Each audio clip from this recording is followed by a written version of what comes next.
This is Tracer Talks, conversations with top industry experts on trending topics for brands and digital risk protection, featuring your host, Tracer CEO, Rick Farnell.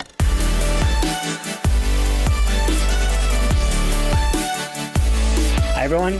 Welcome to episode 2 of Tracer Talks. Today, we're going to be talking the future of counterfeiting with Jay Kennedy from Amazon. Jay is the global lead, external relations, brand protection, and anti-counterfeiting. We're going to get his personal thoughts on a whole bunch of really interesting topics in the space. Jay, welcome to the program.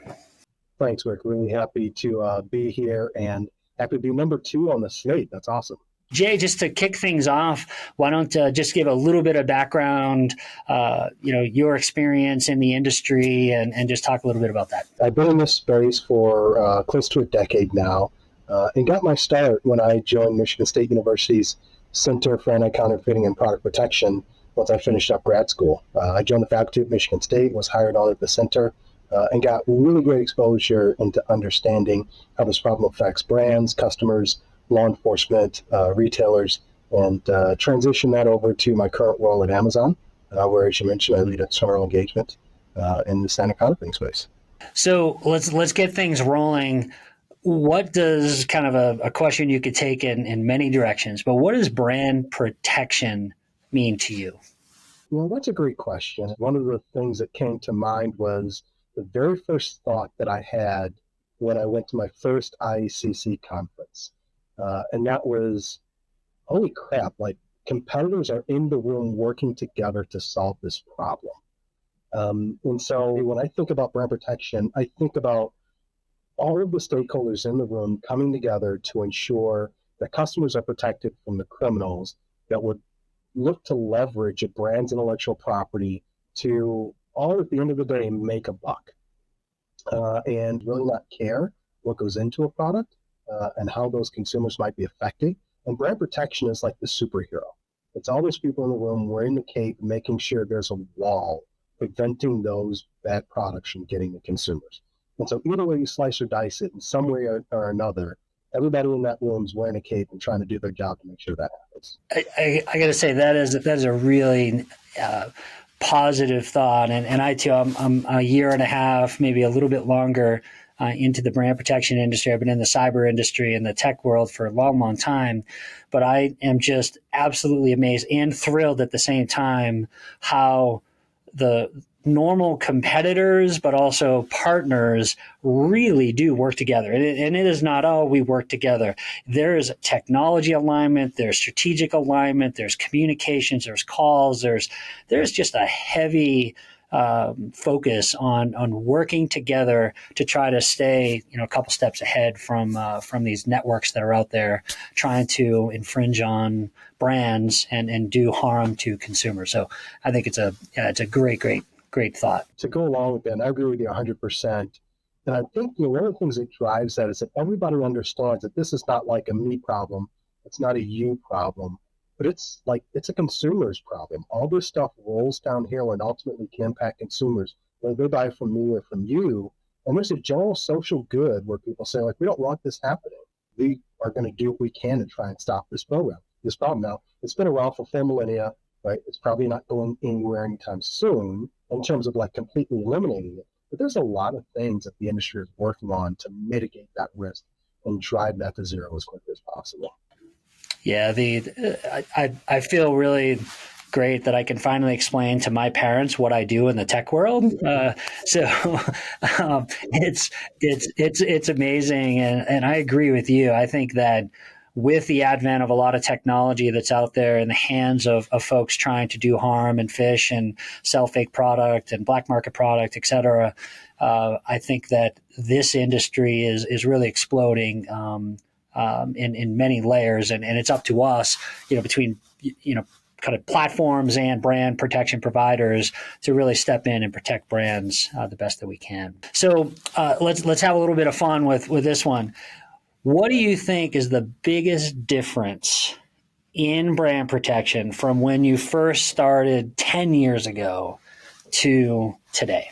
It's definitely got to be the role of technology. And while technology was there 10 years ago, obviously with, online retailers and social media and things like that, The role has changed substantially because it's gotten more and more driven by the consumer.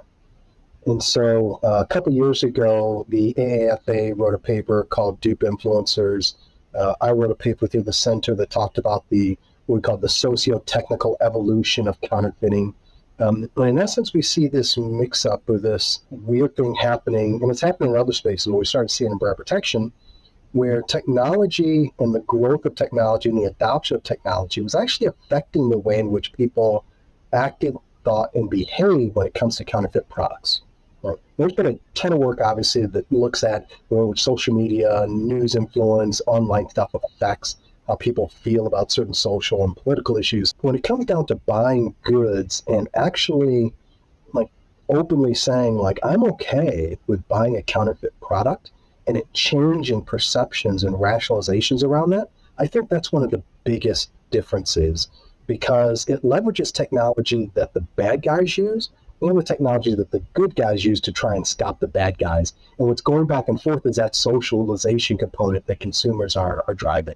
I agree. I think with the advent of social media, in the last few years, it's almost in some categories, not all categories, but in some categories, it has almost become a positive to kind of engage with a brand or a luxury brand, but not the authentic one. And it blows my mind. That is something that really didn't exist, say, at scale 7 years ago, 10 years ago.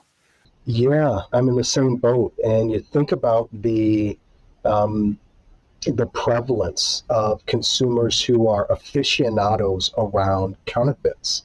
They know it's counterfeit, and they look for like the good counterfeits relative to the bad counterfeits. They share out information with people who are like, "Hey, I bought my first, counterfeit Rolex. Tell me what's wrong with this thing."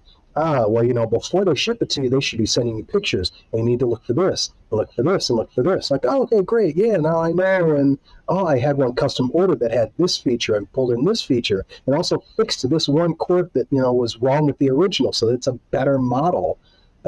Like that perspective of I'm getting something better, I'm having this feeling of like psychological ownership over the process and the actual physical product, irrespective of the fact that it's illegal. It's a really, really interesting dynamic from the consumer perspective to look at. What are the biggest counterfeiting threats that exist today? Thinking about all of the threats, let's drill it down to two. So one is one we've already been talking about, technology and the use of technology. The other one is the growing influence of transnational organized crime groups getting involved in counterfeiting. And we've recognized that for a number of years, but I think there needs to be greater attention to put on that. So for the first one, technology, a lot of the stuff that's being developed is either open source or openly available and uses common techniques that anyone can learn and apply. And for criminals, they've got greenfield all in front of them, right? They don't have guardrails. They don't have certain avenues within which they need to work. They can leverage any opportunity that they see. And so that tool becomes much more effective and efficient for them because, again, they don't have the same guardrails. On the back end, it's now a question of where are the threat vectors coming from? Where are the greatest weaknesses? And how do I best utilize my resources so that I make sure I'm getting the proper return that I want, I'm being effective in the way this model is operating, all that stuff. And so they've got a bit of a technological advantage because, again, they've got free space. They can do whatever they want with it. If they try it and it doesn't work, fine, right? We'll go back to the try and true methods or just try something else. And so the adoption and adaptation of technology for criminal means is one of the biggest challenges that I think we're going to face, because as technology continues to expand, we've just got to understand that criminals are going to exploit it. And we've got to question, all right, how do we make sure that we put the blockers in place up front so that as this technology is developing, we close off some of those opportunities that are immediately apparent.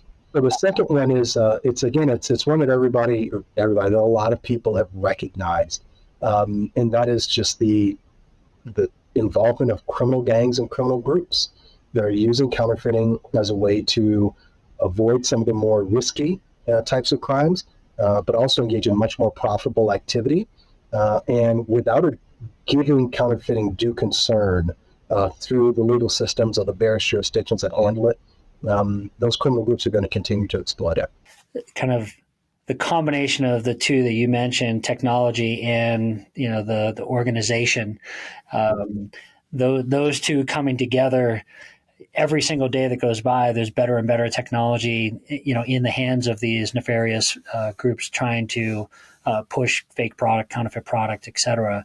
And the tools that they're using compared to 5 years ago, 7 years ago, are pretty incredible, meaning their ability to get to end consumers, utilizing paid search, utilizing social media advertising strategies, driving that, quite frankly, a brand experience to some illicit behaviors and whatnot.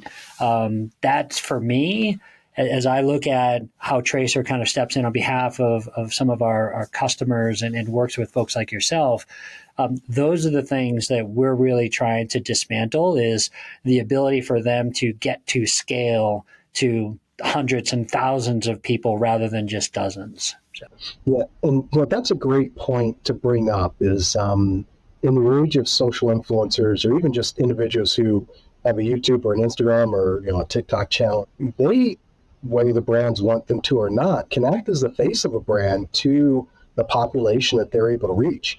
And you're absolutely right. Like, leveraging those individuals means that there's a different connection between the brand and the consumer, as well as the place from which the product comes in the consumer. And if that influencer is a bigger draw, that social advertising is a really big one for us, and it's something that we try to incorporate into all the programs for our customers, because that generally is where all the traffic is kind of created and then pushed to either a marketplace listing or a mobile app or a website. And that makes it easier for counterfeiters to hide, right? Because now they don't have to be the face of their organization. They can work through a front, and they can put veils of legitimacy or perceived legitimacy between themselves and the end user and law enforcement. And I have to go there. So with what you just said, not exactly right now, but we are anticipating and getting ready for this, the use of AI in the hands of these folks to put legitimate faces and celebrities and put voice behind what they're saying that sounds like them, to say certain things and direct. That is coming pretty fast. There's a lot of capabilities already out there, and we are in kind of the early innings, to use a sports metaphor, for the use of AI for bad.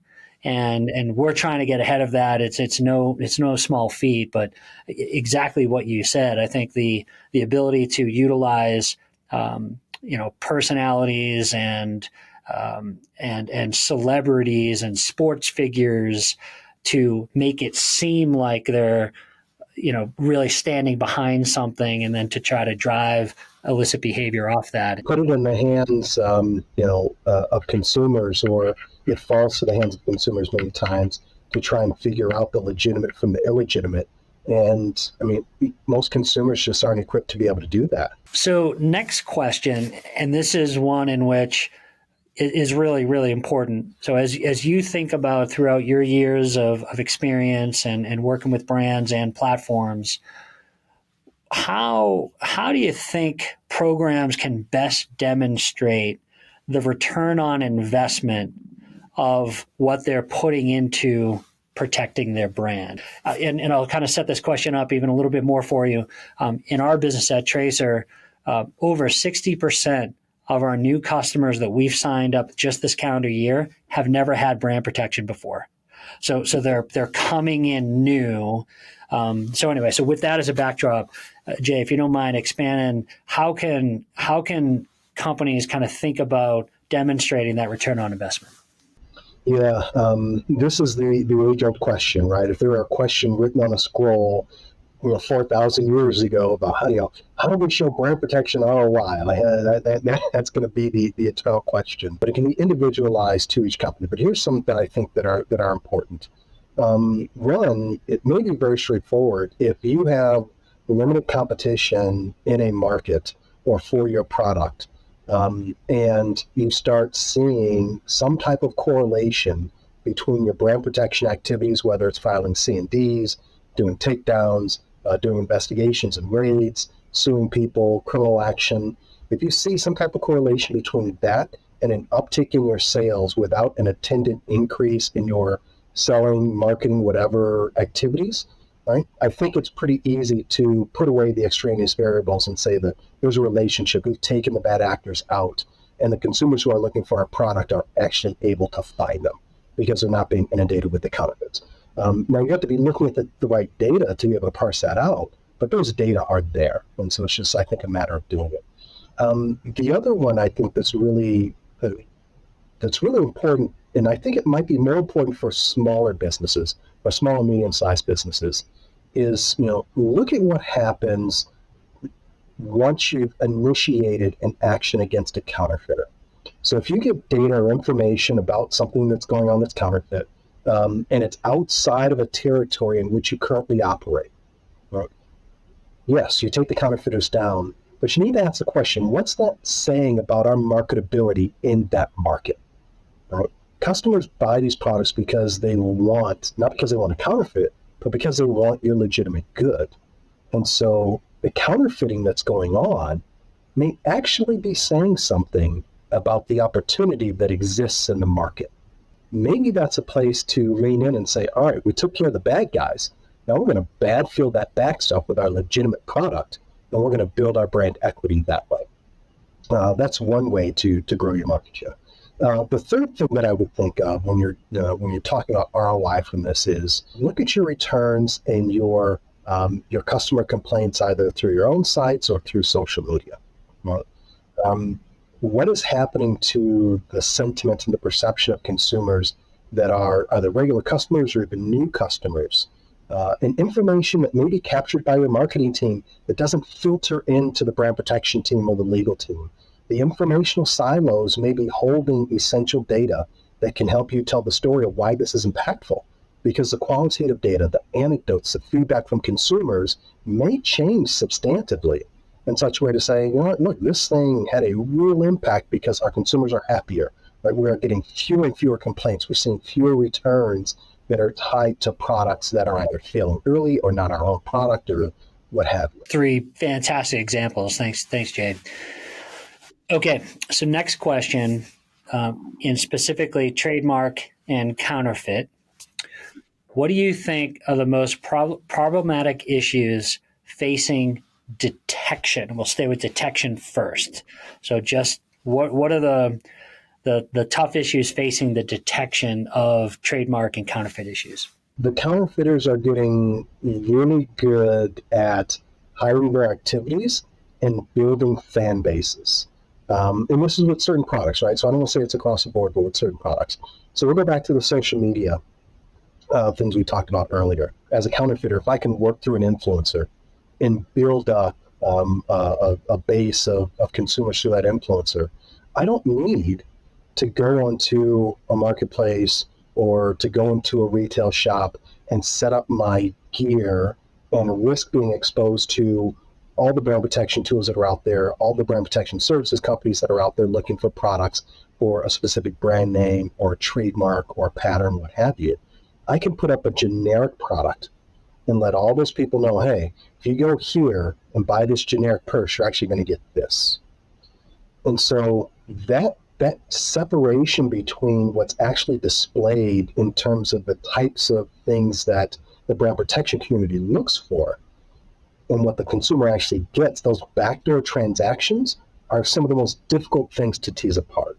And so it means looking in some of the nooks and crannies where we haven't normally looked and trying to identify patterns that we haven't traditionally paid attention to say, all right, what's going on here, right?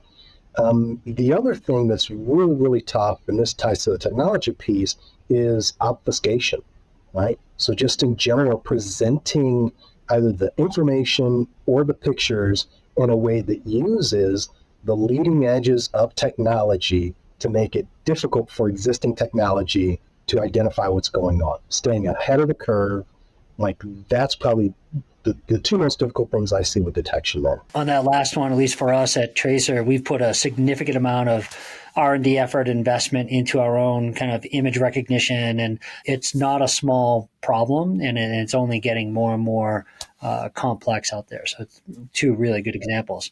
So let's go on the other side of that question, Jay. Similar as it relates to counterfeit and trademark, what are kind of the problem areas related to enforcing? So we covered detection, talk a little bit about the enforcement side. So when I think about enforcement, one of the big things I think about is jurisdictional issues, right? And so as we see sort of the proliferation of counterfeiting schemes across the globe, an infringement or violation in one area may not necessarily mean the same level of infringement or violation in another area.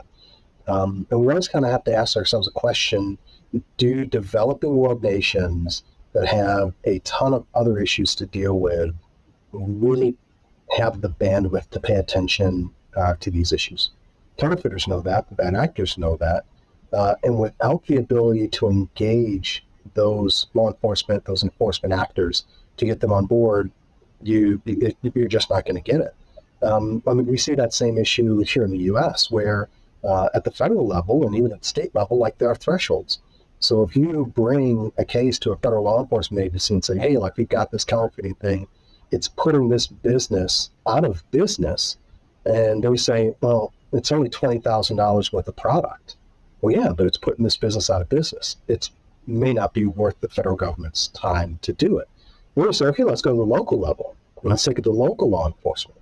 The local law enforcement may not know that there are state-level laws that exist to address this. They may not know the best way to bring these things to trial. And so the jurisdictional differences can make it difficult not only to build a holistic case, but also to engage law enforcement in the right way. The other thing that I think that's really, really important to remember is the resource constraints that exist on the enforcement side. It would be wonderful if law enforcement were able to tackle every single issue that goes on and take every case. They just can't. The courts can't handle it. We don't have endless investigative resources. Hell, even when we look at the cost to store seized counterfeit goods for large cases before it goes to trial, who's covering those costs? That is the cost for destruction and disposal. Those types of things play into the limitations and the constraints that law enforcement face that make it difficult to get them to go after counterfeiters more at scale. And so, like, a collaborative approach, one where multiple stakeholders come together and there's financial and operational support for those efforts is really, really important. We hope you enjoyed this episode of Tracer Talks. To see more content on brands and digital risk protection, visit our website, tracer.ai.